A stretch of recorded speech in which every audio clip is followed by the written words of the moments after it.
every soul. Family ties tangle, spaghetti in a maze. Growing up in this world of non-stop craze. Through Wonderland's gates we unlock the scene. Heartfelt confessions mixed with caffeine. Identity a mirror, emotions on the grind. Relationships weave webs tangled in the mind. Dad had a dad joke, mom had a battle cry. Bro screaming GTA, sister waving goodbye. Chaos at the dinner table, feelings hit the wall. Trying to grow tall, but the ceiling's way too small.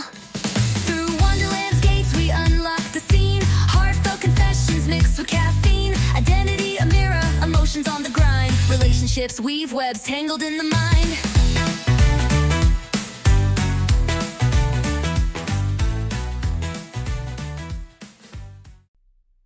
In Wonderland, a simple question can unravel everything.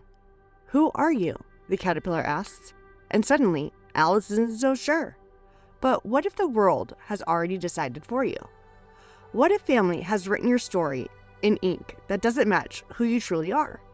Today, we're stepping into that smoky haze of assumptions, labels, and expectations to find the truth beneath it all.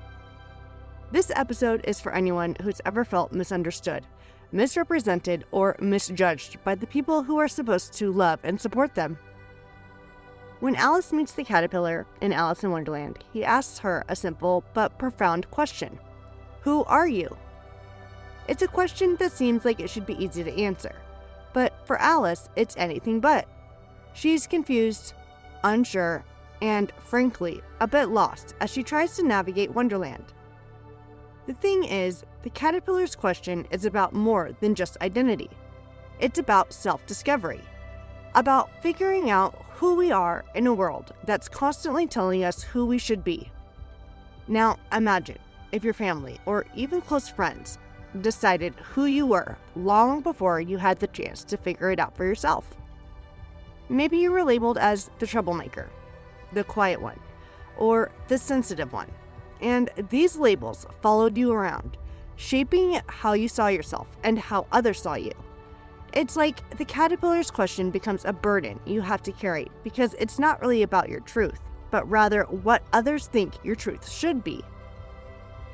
What happens when your family assigns labels based on their perceptions, their expectations, or their misunderstandings? It creates a very limited and one-dimensional view of who you are. Suddenly, you're the overachiever who can't make mistakes, or the black sheep who can't do anything right. But here's the problem. These labels often come with a narrative that doesn't match the reality of who you are. You're being defined by someone else's view of you, and that can be suffocating. It's like you're trapped in a box made of other people's expectations, and no matter how hard you try, it feels nearly impossible to break free. So how do you answer that question, who are you, when your own identity feels like it's been hijacked by family's narratives? Family labels can be subtle or overt, but one thing is clear, they can stick. Once your family had decided who you are, it's as if their definition becomes your identity, even if you've never agreed with it. For example, maybe you grew up hearing, you're the responsible one, or you're the artistic one. And these labels, while they might seem positive at first, can come with a lot of pressure. Suddenly, the responsible one has to carry everyone's emotional load, while the artistic one has to constantly produce and perform, even if that's not what you truly want. And what happens if you don't fit into the box your family has created for you?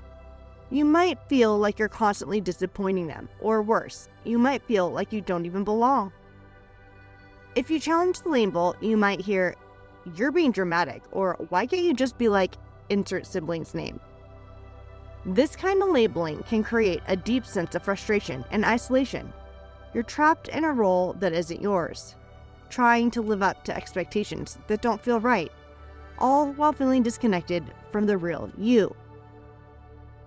The truth is, these labels have often little to do with your actual personality, strengths, or desires. They're more about the roles your family wants you to play, roles that make them feel comfortable or help them cope with their own issues. It's easier for them to have you defined in a specific way because it gives them something to latch onto, something familiar. But it's not about you, it's about them. If you've ever felt like you've had to fight against a family's label that's been placed on you, this part of the episode is especially for you. How do you break free from these labels and start defining yourself on your own terms? How do you reclaim your true self when your family's definition of you has been ingrained in your mind for so long? The first step is to realize that the labels that your family places on you don't define you. They're just stories that don't reflect your true full potential. The key is to start questioning these labels. Ask yourself, is this who I really am, or is this what I've been conditioned to believe about myself? If you've been labeled the problem child or the failure because you didn't fit into the mold your family expected, it's time to turn the page. You are not a one-dimensional character in their narrative. You are a multifaceted individual with your own desires, goals, and truths. Reclaiming your identity isn't an easy task, especially when those labels are so deeply embedded in your family's dynamic. But with time and intention, you can begin to shift the narrative. This might mean setting boundaries with your family, distancing yourself from the labels they try to place on you, or even having tough conversations about how these labels have affected you. Another important part of reclaiming your identity is to find people who see you for who you truly are, not for who you've been forced to be. Surround yourself with those who encourage you to grow into your authentic self, not those who keep you confined to a version of yourself that no longer fits. The journey of self-discovery is ongoing. Just like Alice, who had to figure out who she really was in a world full of confusion, you too can navigate the complexities of your identity and find your true self beyond the labels others have placed on you. Now that we know how to recognize and begin to shed the labels our family places on us, let's talk about what comes next: reinvention.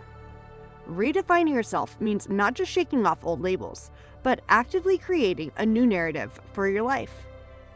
You can start by reflecting on who you truly are, outside of anyone else's expectations.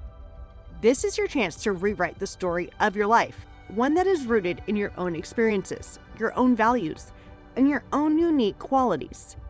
It might be helpful to ask yourself questions like, what do I really enjoy doing when no one is watching?